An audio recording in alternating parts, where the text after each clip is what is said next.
avec les mots du psalmiste au psaume 104, l'assemblée disant ce qui est en gras sur vos feuillets.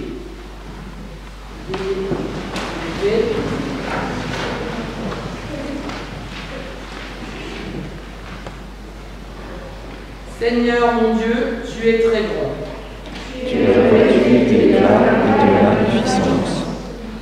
Il s'enveloppe de lumière comme d'un manteau. Il déploie le ciel comme une toile.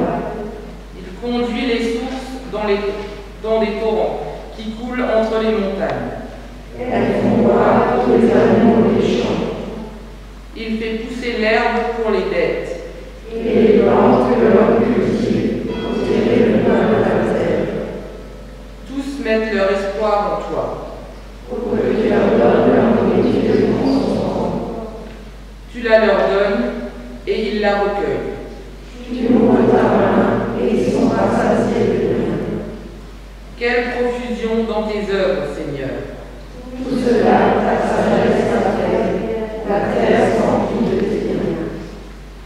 Chantons gloire au Seigneur 3 fois saint.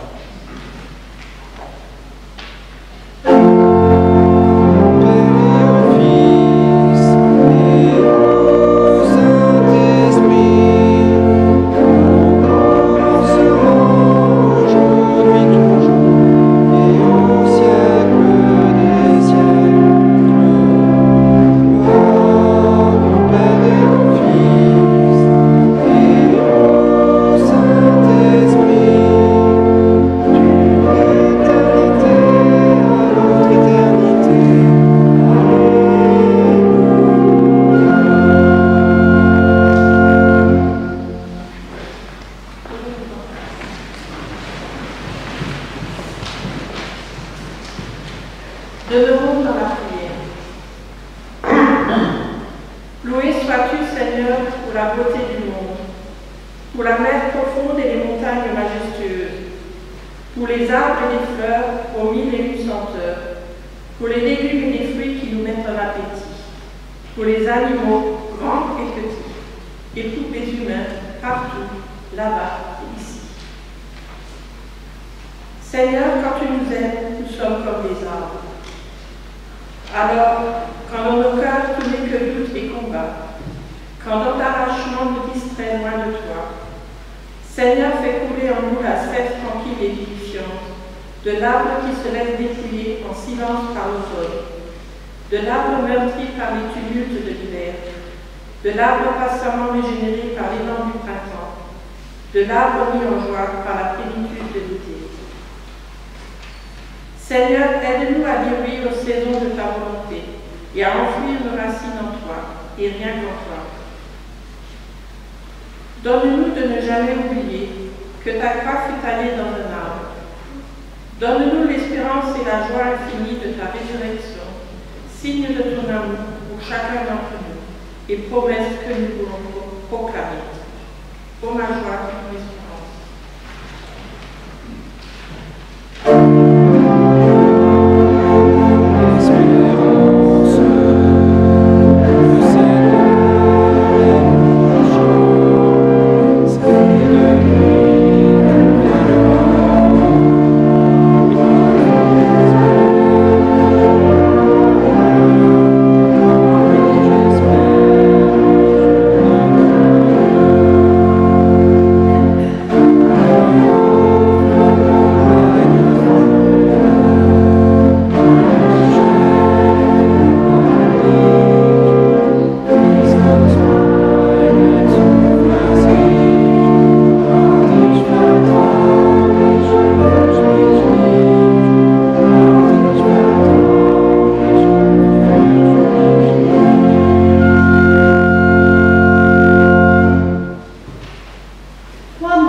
La guerre, si bien que les habitants se méfiaient désormais passait par là.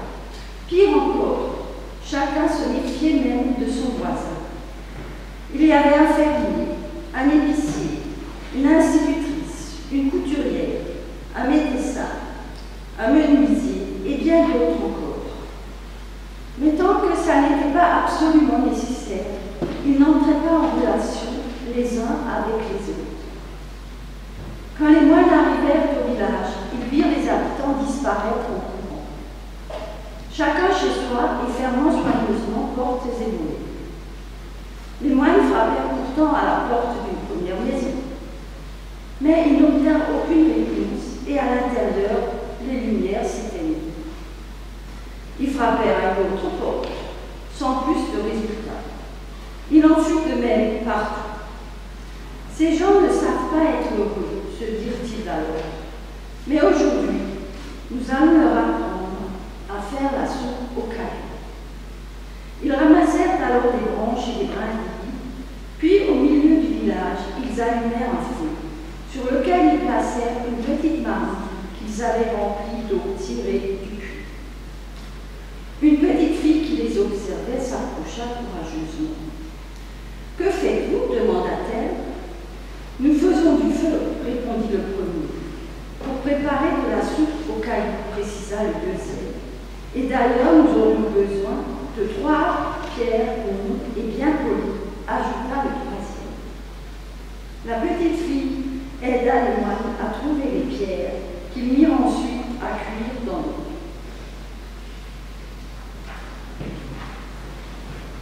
Ces pierres feront d'une excellente soupe, dit le premier. Oui, mais j'ai bien peur qu'on ne puisse en faire beaucoup dans cette petite marmite, ajouta le deuxième. Ma mère en a une bien plus grande, remarqua la fillette, qui sans attendre courut chez elle. Comme elle emportait la marmite, sa mère lui demanda ce qu'elle faisait. Les 3 étrangers font de la soupe au caillou, répondit-elle. Ils ont besoin de la plus grosse de nos marmites. Dit la mère, les pierres, ça se trouve facilement. J'aimerais bien savoir ce qu'ils en font.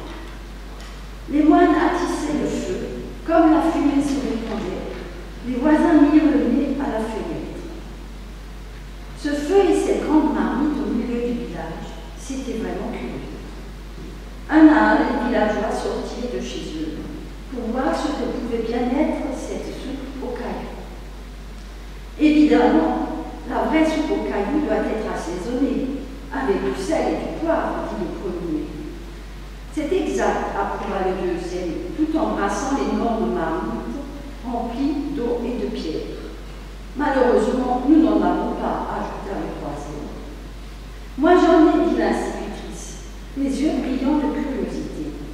Et elle disparut avant de revenir avec du sel, du poivre et même quelques autres épices.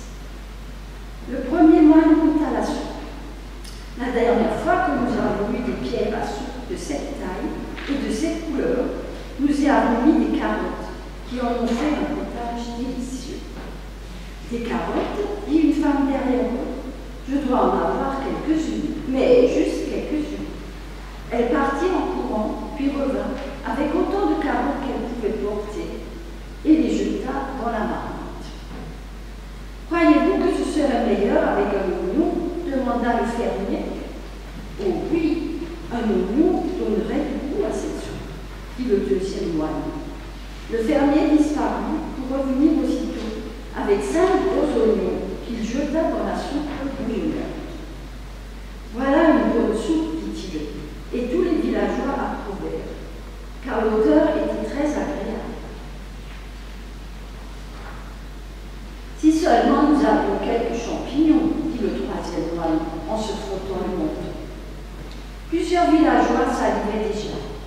Certains s'éclipsèrent alors et revinrent avec des champignons frais, des nouilles, des cosses de petits pois et des choux.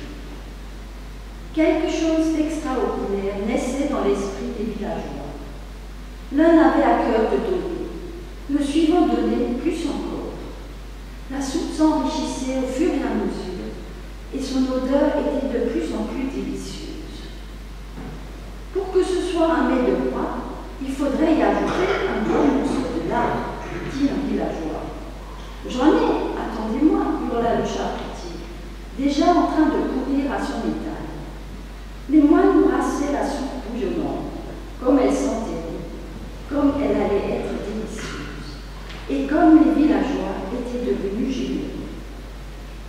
Enfin la soupe fut prête, et tous se réunirent autour du feu. Même en remontant très loin dans leurs souvenirs, ils ne se rappelaient pas s'être jamais réunis pour une telle fête. Après avoir bien mangé, ils se racontèrent des histoires, chantèrent des chansons et firent la fête jusque tard dans la nuit. Enfin, ils ouvrirent leurs portes, invitant les moines chez eux et leur offrant des chambres confortables pour y dormir. Le lendemain, tous se réunirent à l'endroit de la fête pour saluer les moines qui allaient continuer leur chemin. Merci de nous avoir invités, dirent les moines. Vous avez été très généreux. Merci à vous, répondirent les villageois. Avec tout ce que vous nous avez donné, nous ne manquerons jamais de rien. Vous nous avez montré que le partage est une merveilleuse richesse. Nous chantons Père et Christ. Oui.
et ils n'ont plus rien à manger.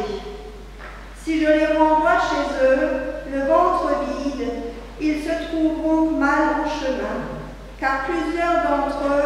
sont venus de loin.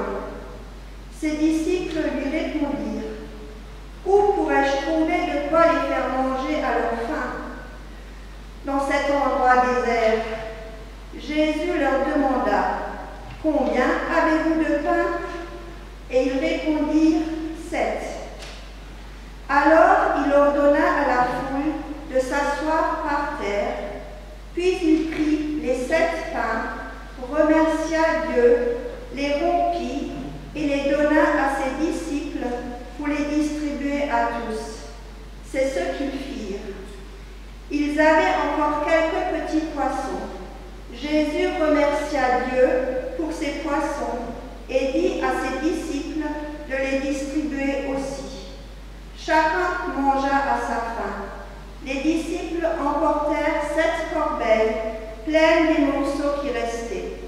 Or, il y avait là environ 4000 personnes. Puis Jésus les renvoya.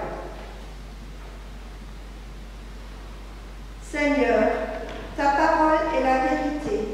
Enseigne-nous à marcher selon ta vérité. Magnifique est le Seigneur.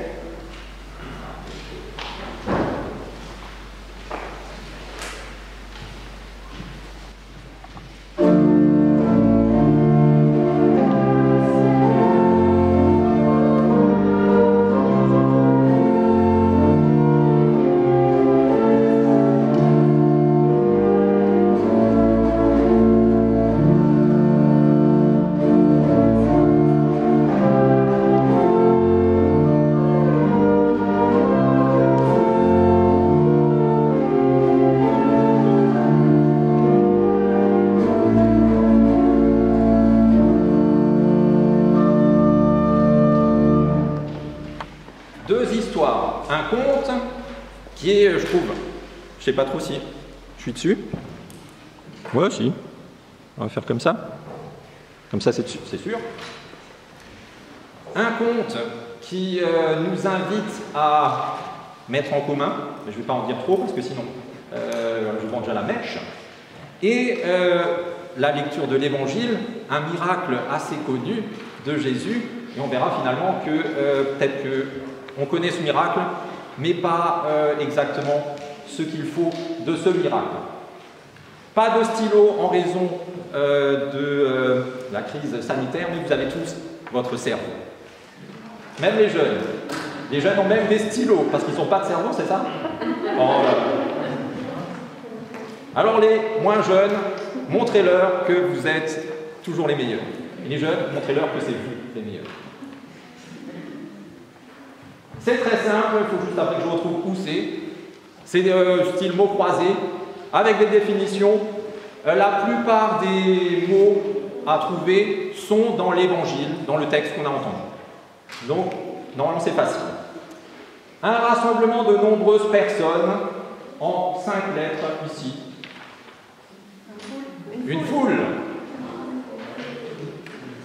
Ceux qui jouent au poker ont trouvé facile.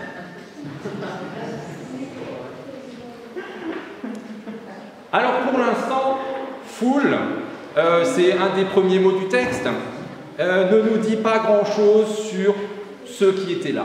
On sait juste que, à partir de, moi je dis toujours à partir de 1, 2, 3, 4, 5, 6, 7, 8, 25, à partir de 25 on est une foule. Nous sommes déjà une foule. Mais foule, c'est vague, ça peut être plus. Ce que ça nous dit, tout de suite d'entrée, c'est que Jésus, pour très beaucoup de monde, c'est pas très français mais c'est pas grave, Jésus était intéressant. Les gens se déplaçaient pour aller au milieu du désert l'écouter. Et ils l'écoutaient tellement, et c'était tellement bien de l'écouter, qu'ils en oubliaient passer le temps, ils en oubliaient même de manger. Si Jésus ce jour-là ne les renvoie pas en gros chez eux, ils restent et ils meurent sur place, quasiment. Tellement Jésus était intéressant. Le deuxième mot, que 4 lettres, 5 c'était déjà pas mal. Ce qu'on ressent quand on devrait manger. La faim.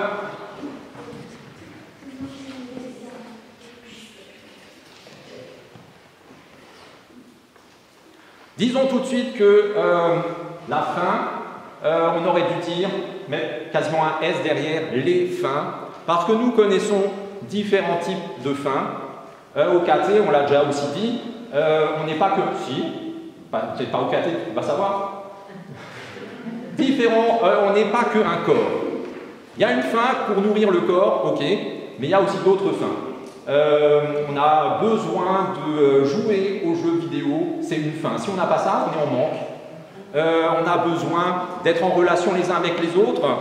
À la période de 1 an et demi que nous vivons là, qui n'est pas terminée, c'est le truc qui nous manque le plus, c'est d'être les uns avec les autres de façon plus normale, etc. Donc il y a différents types de fins. La première, elle est physique, et ce qui est intéressant dans notre texte, c'est que Jésus s'occupe aussi de celle-là. On continue avec le numéro 3, continuer d'exister, donc c'est un verbe, et il est ici. Celui-là, c'est plus dur, forcément, parce qu'il n'est pas dans le texte.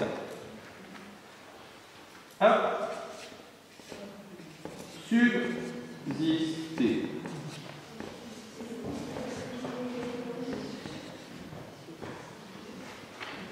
Je ne voulais pas mettre l'autre, parce que ça aurait été en 3 mots, ne pas mourir. Donc subsister, c'était plus simple. Mais ça veut dire ne pas mourir. Quand on a faim, pourquoi est-ce qu'on se nourrit? Pour ne pas mourir. Tous les types de faim. Si on mange pas pendant, si on ne boit pas pendant 3 jours, on meurt. Si on ne mange pas pendant plus longtemps, on peut tenir sur nos réserves souvent. Mais quand même, au bout d'un moment, voilà. Donc on mange pour subsister. Numéro 4, il est où? Il est là. Oula, celui-là il est long. Un synonyme de tripe. Pardon? Intestin. J'ai pas vérifié, j'espère que ça rentre pas. C'est pas celui-là. Mais c'est encore un synonyme d'intestin. Ceux qui étaient là la semaine dernière, mais tu peux le dire. C'est déjà vous qui l'aviez dit la semaine dernière.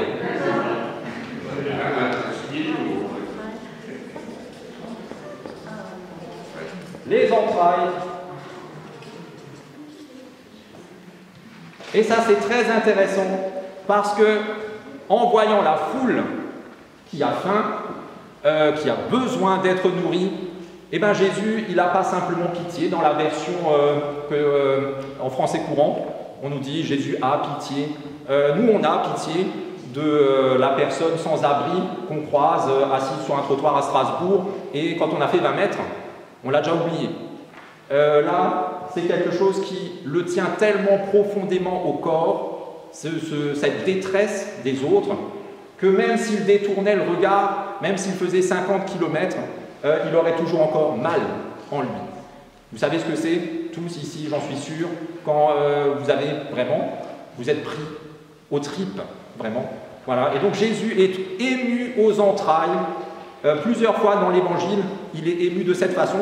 Une fois, c'est quand il croise un cortège funèbre qui sort d'une ville, avec à sa tête une veuve dont l'unique fils vient de mourir. Ils sont en train de le porter en terre. Et quand il voit cette veuve qui a tout perdu, sauf encore la survie, et bien Jésus, pareil, est ému aux entrailles tellement qu'il ressuscite le Fils et le rend à sa mort. Voilà. Numéro 5, je ne sais pas où il est, on va le retrouver. Alors, une idée géniale qui nous vient d'ailleurs.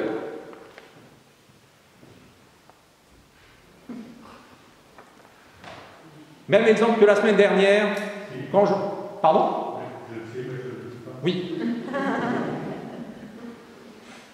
Quand Jean-Jacques prépare ses interludes, tout ça, c'est souvent en plein milieu de la nuit, 4 h du mat. 2 h du mat. Voilà. De 2 h à 4 h, souvent. Et ça vient comme ça. Ça surgit. Parce que s'il restait toute la journée en train d'essayer de travailler dessus, ça ne viendrait pas. Et puis d'un seul coup, il est inspiré. Donc une inspiration. Attends, c'est comme ça. Ok.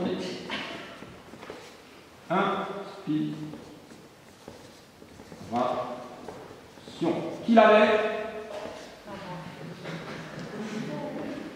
Quasiment impossible à trouver comme ça. Alors ça nous dit, c'est très intéressant sur ce texte, et en fait sur tout l'évangile. Ici vous avez, pour les latinistes, Spiritus. Oui. Tout ce que Jésus fait dans l'évangile, dans toute la Bible finalement, tout ce qu'il fait, tout ce qui est vécu, les miracles, les rencontres et tout ça, c'est impulsé par l'Esprit. Il n'y a rien qui se passe sans l'impulsion de l'Esprit. Numéro 6, bien là-bas, une façon de ne pas rester debout. S'asseoir.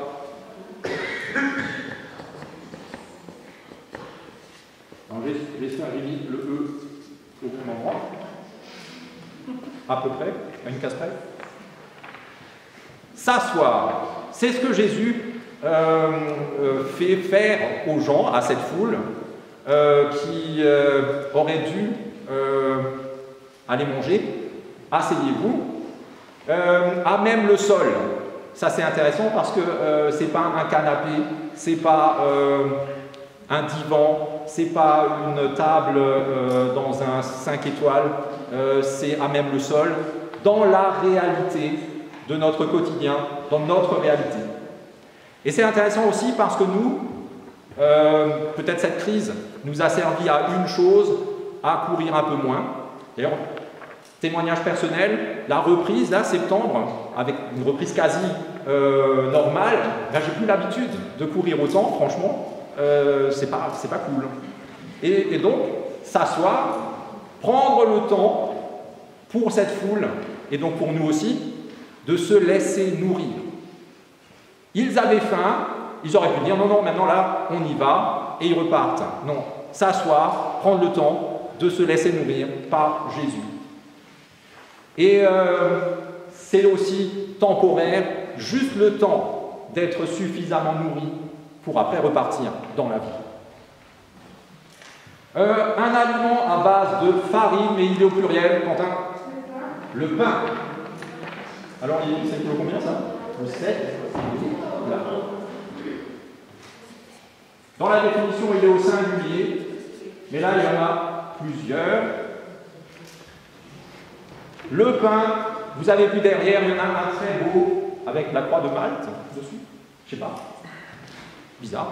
Et oui, donc le pain, aliment de base, pour peut-être les plus anciens parmi nous, vous vous souvenez peut-être d'avoir déjà eu un petit peu plus faim que ce que nous on connaît aujourd'hui quand on a faim, parce qu'on a petit déjeuner à 9h30, à 11h30 on a déjà faim.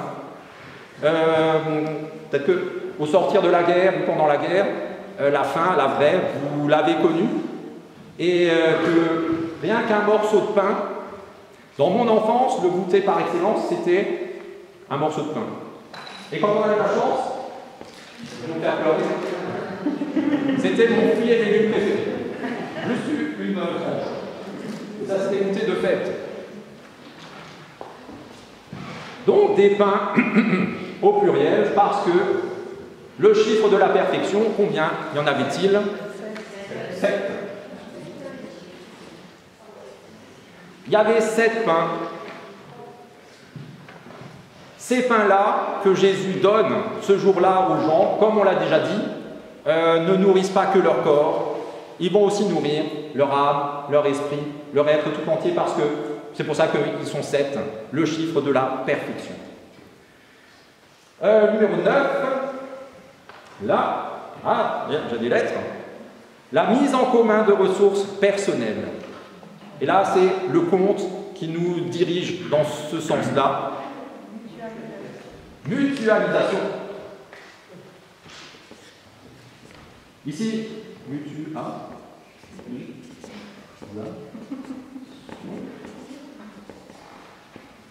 J'espère que vous avez tous une bonne mutuelle. Mais le principe, c'est un peu ça. On met en commun pour que personne ne manque du nécessaire, au moins. plutôt que de manger chacun son petit crouton de pain dans son coin et après avoir mangé mourir, ben mettre tout en commun comme dans le conte, mettre un petit peu à gauche, à droite, tout ça, et finalement faire un grand festin, si bien que tout le monde a largement assez. La première communauté chrétienne mettait tout en commun, ça nous est dit dans le livre des Actes. Ils partageaient tout ce qu'ils mettaient en commun, selon les besoins de chacun, et personne ne manquait de rien. Et numéro 10, il a disparu. Ah, ok. Le mouvement de l'âme qui communique avec Dieu, Laurie, la prière.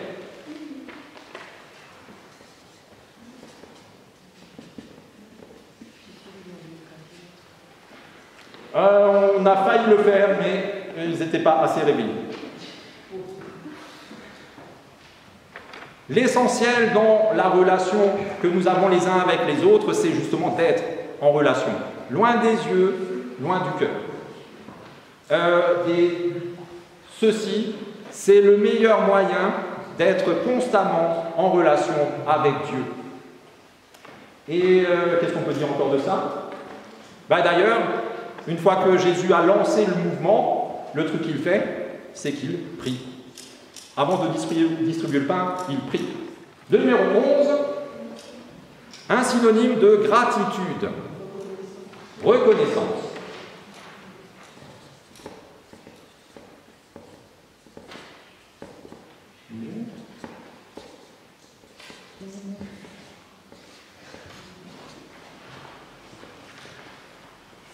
Vous les jeunes, quel est le premier truc que vos parents vous ont appris? Pardon? À parler. Oui, et pour dire quoi? Merci. Et c'est les parents qui répondent, j'ai l'impression. Oui. Oui, un des premiers trucs qu'on apprend, c'est à dire merci. Dis merci à la dame. C'est marquant, souvent. La reconnaissance, c'est un des premiers trucs qu'on apprend et c'est malheureusement un des premiers trucs qu'on oublie avant d'avoir Alzheimer. Et pourtant, Jésus, le premier truc qu'il fait, c'est qu'il prie. Et le premier truc qu'il fait quand il prie, c'est qu'il rend grâce, il remercie Dieu, il est reconnaissant pour les 7 pains et quelques petits poissons qui vont permettre de nourrir la foule. Alors, 12, je ne les trouve jamais, là. Un synonyme de répartition. Le partage.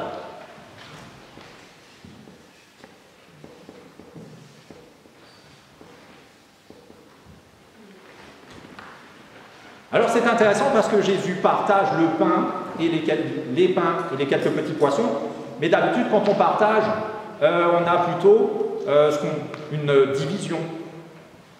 C'est plutôt en part égale si on y arrive, sinon chacun reçoit un bout au moins. Alors que dans la démarche de Jésus, dans la démarche aussi nous, les uns avec les autres, il y a un truc, que quand on le partage, il ne se divise pas, il se multiplie. Les jeunes, vous savez. Non, ils sont déjà au mot suivant. Qui a dit ça? Venez devant. Bon. Et c'est exactement ça, et j'ai perdu l'idée. Là. Non, c'est pas ça? Le 12. Ah, alors je suis en train d'expliquer. D'accord. Oui, en fait, c'est ça, c'est la très bonne réponse. L'amour, plus vous le partagez, plus il y en a. Alors que tout le reste, la plupart de tout le reste en tout cas, quand vous le partagez, chacun a peut-être un peu quelque chose, mais il y en a moins. Voilà. Numéro 13, on y arrive. Les aliments. Je dis même pas la définition, c'est...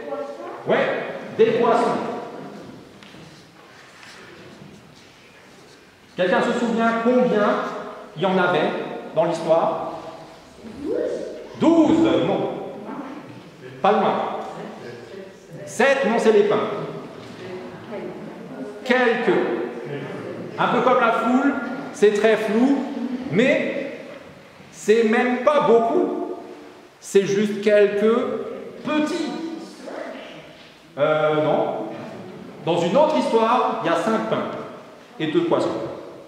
Mais dans celle-là, il y a quelques petits poissons, de façon à nous faire comprendre que rien n'est trop petit, rien n'est inutile, rien n'est inutilisable pour Dieu. Jésus prend toutes nos petites qualités et il les utilise pour nourrir, faire fructifier, etc. Numéro 14, tout en haut. Une encore plus grande quantité que quand on a déjà bien plus qu'il ne faut. Surabondance, oui. L'abondance, c'est quand on a déjà beaucoup.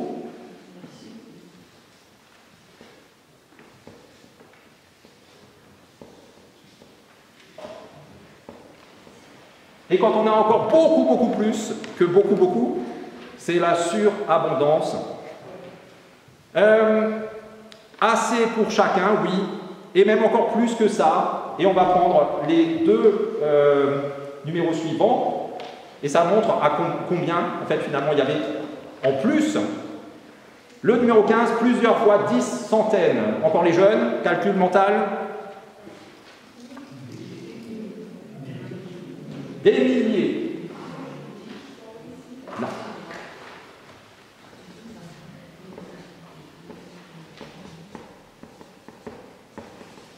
Et dans l'histoire, combien exactement?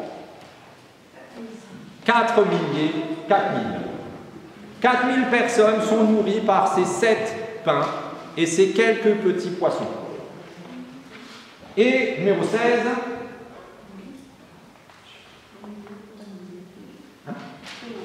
là. Ah, je suis trop loin.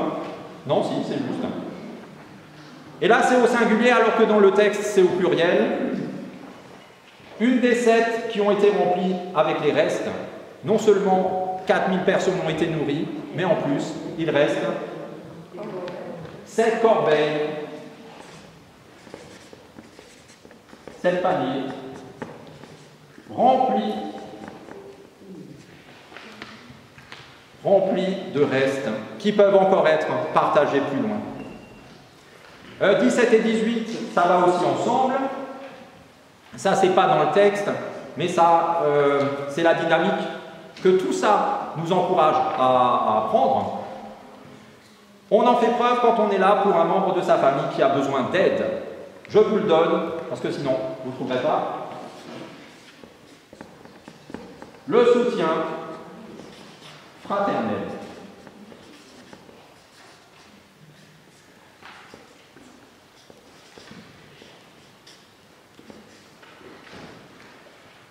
Dans ce soutien fraternel, de temps en temps, c'est nous qui soutenons les autres. Quand on est assez fort pour. De temps en temps, c'est nous qui sommes soutenus par les autres, quand on en a besoin, et que les autres sont assez forts pour nous soutenir. Le numéro 19, le groupe de vie formé par les enfants de Dieu.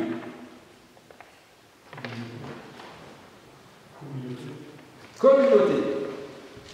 On parle pour les 5 clochers de paroisse.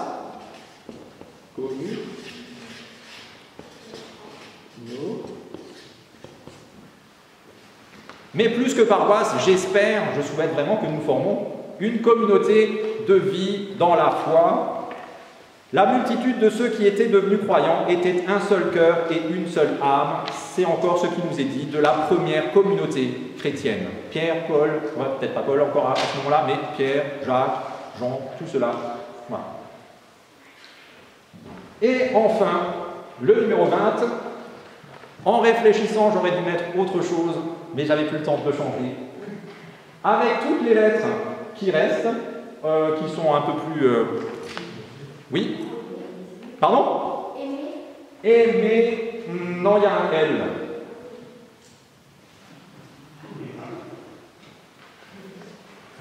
Miracle.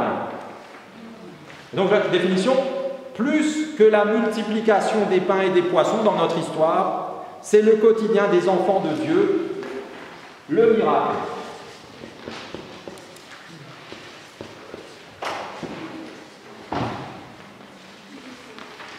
Et ce miracle, il n'est pas cette multiplication d'il y a 2000 ans, quelques pains multipliés, quelques poissons multipliés, quelques personnes, même si c'est plusieurs milliers nourris.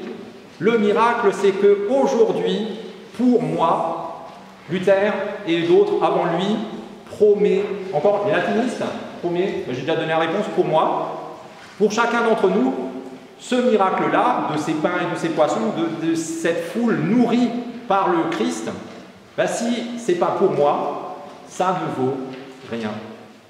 C'est une histoire, comme le conte, et peut-être que le conte est même encore mieux. Si ce miracle de cette nourriture qui fait vivre plus que le corps, mais aussi l'âme et l'esprit, devient vrai pour moi, aujourd'hui, là où je suis, alors, c'est le paradis. Je sais pas.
n'était doté que d'une salle de prière située dans le bâtiment de l'école. L'église protestante de Schwarzbach, dont la première pierre fut posée le 4 avril 1869, a été inauguré le 20 août 1871 par l'inspecteur ecclésiastique Louis-Jacques Théodore Huxenschütz de l'inspection de la Petite-Pierre. Ce fut la première église à être inaugurée en Alsace pendant la guerre de 1870. Schwarzbach fut nommé annexe de la paroisse de Weinbourg le 6 novembre 1890. Le 100e anniversaire de la construction fut marqué le 19 septembre 1971 par un culte présidé par le pasteur Merkling. Le 22 août 2004, la paroisse était à nouveau en fête suite à la rénovation intérieure de l'église. Certains textes bibliques de l'inauguration de 1871 ont été repris lors de ce culte célébré par le pasteur Alain Ambil. L'inspecteur ecclésiastique Guy-Pierre Geiger, durant son allocution, établit un parallèle entre les 4 croix de grès que vous voyez ici et les 4 piliers de la première communauté chrétienne, que sont le partage, la fraction du pain, le culte et la prière. Ce culte festif fut rehaussé par la prestation de la chorale des 4 clochers, dirigée par son chef de chœur, Jean-Jacques Richette. Les doigts de Jean-Jacques, également notre organiste préféré, courent habilement depuis des années sur les claviers de l'orgue Stier-Mockers, dont l'église est dotée depuis l'origine. L'orgue a été rénové en 1969 par le facteur d'orgue de Bouxwiller, Christian Frédéric Guerrier. Je vous invite, à la fin du culte, à vous rapprocher des panneaux. Vous pourrez ainsi découvrir un peu plus en détail l'histoire de notre Église. Une version papier sera jointe dans un prochain numéro du Nouveau Messager. Je tiens à adresser mes remerciements à Friedel et Patrice Stutzmann, sans qui cet anniversaire aurait été oublié et qui ont eu la gentillesse de nous fournir les éléments historiques. Merci également à Christophe, notre pasteur, d'avoir confectionné ces magnifiques panneaux. Nous prions les uns avec et pour les autres. Seigneur, nous égrenons ce matin notre prière comme on le ferait d'un épi de blé. Notre prière se tourne vers ceux qui un jour sont tombés et qui peinent à se relever, vers ceux qui n'ont pas découvert la fécondité de leur vie, vers ceux qui se voient sans cesse mourir, sans jamais renaître, qu'ils découvrent en toi une vie de surabondance, Dieu qui donne. Notre prière rejoint les personnes que leur corps trahit, dont les jambes faiblissent, dont les pensées ralentissent. Qu'elles restent enlacées dans ton affection, Dieu de tendresse. Notre prière accompagne les malades, dont les yeux se ferment, les familles dont les yeux se mouillent, qui puisent en toi leur espérance, Dieu qui est, qui était et qui vient. Notre prière regarde à ceux dont le métier est d'aider à guérir et à celles qui accompagnent et soulagent la détresse. Qu'ils trouvent en toi la force de soigner, Dieu d'amour. Seigneur, que nos pensées, chargées des situations qui nous préoccupent, parviennent jusqu'à toi. Entends-les, exauce-les, et qu'elles nous viennent comme un grain de blé, tombé en terre et ayant porté son fruit au centuple. Seigneur, toi qui nous unis dans une même fraternité, c'est en enfant que nous te disons la prière que Jésus, notre frère, nous a lui-même apprise. Notre Père, qui es aux cieux, que ton nom soit sanctifié, que ton règne vienne, que ta volonté soit faite sur la terre comme au ciel. Donne-nous aujourd'hui notre pain de ce jour. Pardonne-nous nos offenses, comme nous pardonnons aussi à ceux qui nous ont offensés. Et ne nous laisse pas entrer en tentation,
Paul nous dit ceci.